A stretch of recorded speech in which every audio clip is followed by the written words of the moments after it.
संभाला, साम्राज्य को संभाला। दोस्तों,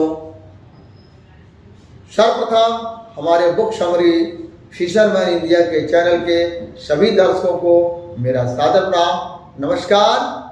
दोस्तों, आप लोग वीडियो के अंत तक बने रहेंगे तो जरूर जानेंगे यह प्राचीन रहस्यमयी इतिहास जो आज तक हम लोगों से छुपाया गया है। समुद्रगुप्त के पिता चंद्रगुप्त प्रथम, माता लक्ष्मी कुमारी श्री कुमारी देवी थी। चंद्रगुप्त मौर्य ने अपने अनेक पुत्रों से समुद्रगुप्त को अपना उत्तराधिकारी चुना। उन्होंने कई पुत्रों को रहते हुए भी समुद्रगुप्त को उन्होंने अपना उत्तराधिकारी चुना और अपने जीवन काल में ही समुद्रगुप्त को शासन भार सौंप दिया था। चंद्रगुप्त मौर्य ने अपने जीवन काल में ही उनको कौशाम्बी महाजनपद को उन्होंने सौंप दिया था और मैं आपको बताऊंगा पूरे भारतवर्ष पर उन्होंने किस तरीके से और कैसे विजय को प्राप्त किया। प्रजनों को उससे विशेष हर्ष हुआ था, किंतु समुद्रगुप्त के अन्य भाई उसे रुष्ट हो गए। समुद्रगुप्त के अन्य भाई जो थे उनसे रुष्ट हो गए। जाहिर सी बात है दोस्तों, अगर पिता एक भाई को सारा धन दे दे तो बाकी भाई तो रुष्ट होंगे ही, दुखी होंगे ही। तो यह जायज था या नाजायज था, हम इस पर चर्चा नहीं करेंगे। वहां क्या था, एक राज्य की रक्षा करना था। अगर एक उस आदमी को हाथ में सौंप देते जो राज्य की रक्षा नहीं कर पाता तो उससे कोई मतलब नहीं था। इसीलिए उन्होंने समुद्रगुप्त को अपना उत्तराधिकारी बनाया और कौशाम्बी का साम्राज्य को उन्होंने उनको सौंप दिया और राज्य में गृह युद्ध छिड़ गया। उसके बाद भाई भाई आपस में राज्य में गृह युद्ध छिड़ गया। प्रतिद्वंदी से सबसे आगे राजकुमार काछा थे। जब उसमें राजकुमार काछा सबसे बड़े थे।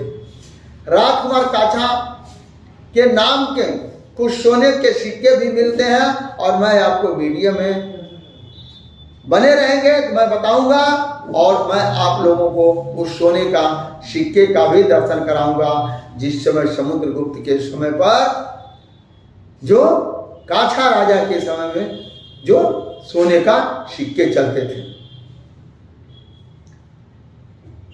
गृह कला को शांत करने में समुद्रगुप्त को 1 वर्ष समय लग गया। इसके पश्चात उसने दिग्विजय यात्रा की। उसके बाद उन्होंने दिग्विजय यात्रा की। इसका वर्णन प्रयाग में अशोक मौर्य के स्तंभ पर विशद रूप से में खुदा हुआ है। पहले उसने आर्यावर्त के 3 राजाओं ऐच्छव का राजा यक्षतु, पदावती, भरिशवंशी राजा नागसेन और राज कोटल कुंज को विजित कर अपने अधीन कर लिया, यानी उनको हरा करके उन्होंने अपने अधीन किया और बड़े समारोह के साथ पुष्पपुर में प्रवेश किया। एक पुष्पपुर एक राज्य था, उस राज्य में उन्होंने प्रवेश किया।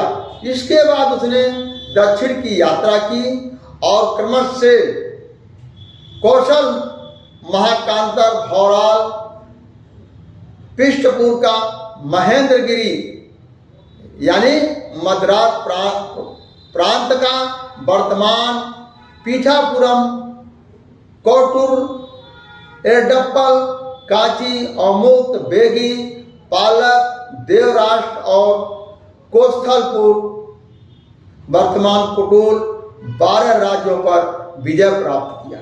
कौन? समुद्रगुप्त यानी चंद्रगुप्त के मौर्य के पुत्र थे। जिस समय समुद्रगुप्त दक्षिण विजय यात्रा पर था उस समय उत्तर के अनेक राजाओं ने अपने आप को वह लोग स्वतंत्र घोषित कर दिए। क्योंकि वो तो यहाँ थे नहीं। जब दक्षिण के दिशा में उन्होंने अपने विजय प्राप्त करने के लिए गया तो उत्तर दिशा के जितने भी राजा थे उन्होंने अपने आप को स्वतंत्र घोषित कर लिया, विद्रोह कर दिया और लोगों ने विद्रोह कर दिया। अब समुद्रगुप्त के लौटने के बाद क्या हुआ? लौटने पर समुद्रगुप्त ने उत्तर के जिन राजाओं का समूह अच्छेद कर दिया, उनके नाम है रुद्रदेव, मदेल, नागदन, जो उत्तर के राजाओं का जिनको उन्होंने हराया था उनका नाम जो है वे वर्णन में लिखा है। रुद्रदेव, मदेल, नागदन, चंद्रवर्मा, गणपति नाग, नागसेन, अच्युत नंदी और बल वर्मा। इनकी विजय के पश्चात समुद्रगुप्त ने पुनः पुष्कर पाटलिपुत्र में प्रवेश किया। इस बार इन सभी राजाओं के राज्यों को अपने साम्राज्य में सम्मिलित कर लिया। आंटिक के राजाओं को अपना परिचय और अनुवर्ती बना लिया। इसके पश्चात उनकी महती शक्ति के सम्मुख किसी ने सिर उठाने का साहस नहीं किया, किसी ने सिर उठाने का साहस नहीं किया। सीमांत के सभी नृत्य तथा योद्धा मानलों आदि गणराज्यों ने भी स्वच्छता से यह अधीनता स्वीकार कर ली। मध्य दक्षिण पूर्वी बंगाल, कामरू, नेपाल, देवास, आसाम का नाग प्रदेश और कुतुरपुर, कुमायूं और गढ़वाल के पर्वत प्रदेश इसकी अधीनता को स्वीकार कर उसे कर देने लगे। उन्होंने उस चीज को स्वीकार करके कर देने लगे।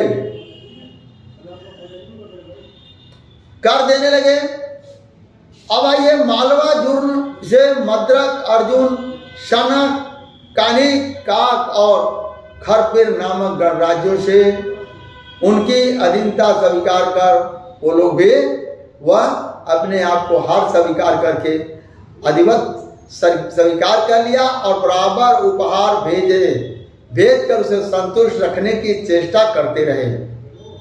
उनमें देवपुत्र शाही, शाहानुशी, शंप मुरुंड और सौलभ सिंघल के राजा प्रमुख हैं। ये नृपति, आत्मनिवेदक, कन्या पोदनदान और गरुड़ाधर अज्ञातों को ग्रहण कर समुद्रगुप्त की कृपा चाहते थे। ये तमाम सारे उनके घर शादी विवाह करके भी और उनकी कृपा चाहते थे। समुद्रगुप्त का साम्राज्य पश्चिम में गंधार से लेकर के पूर्व में आसाम तक, उत्तर में हिमालय के कार्तिकपुर जनपद से लेकर दक्षिण में सिंघल तक फैला हुआ था। सिंघल आप लोग जानते हैं, मद्रास के इलाके में। प्रमाण की प्रकाशित में समुद्रगुप्त के सर्वाधिक महाधन नायक हरडेप में लिखा हुआ, एक किताब में लिखा हुआ। पृथ्वी भर पर में इसका प्रदर्शन नहीं था, इससे बड़ा कोई शक्तिशाली पृथ्वी के ऊपर नहीं था। सारी धरती को उसने अपने बाहुबल से बांध रखा था।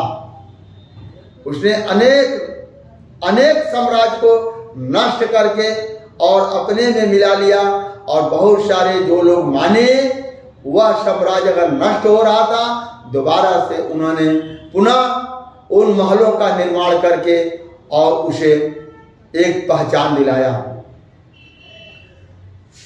उनका मन संगत सुख का व्यासीन था। उसके जीवन में सरस्वती और लक्ष्मी जैसी कोई चीज नहीं थी। समुद्रगुप्त के 7 प्रकार के सिक्के मिल चुके हैं, जिसमें उसकी सूरत, बुद्ध कुशलता तथा संगीतज्ञ का पूर्ण आभास मिलता है। इसने सिंघल के राजा मेदबड़ का बोध गया में बौद्ध विहार बनवाने की अनुमति देकर अपनी महती उदारता को परिचय दिया था। यह भारत का प्रथम यह विश्वविद्यालय था। तो दोस्तों, आज का विचार मेरा यहीं पर समाप्त होता है। आप लोगों का विचार कैसे लगा, आप लोग अवश्य कमेंट बॉक्स में दीजिएगा और इस चैनल को सब्सक्राइब और लाइक करके शेयर करिएगा। दोस्तों धन्यवाद, नमस्कार।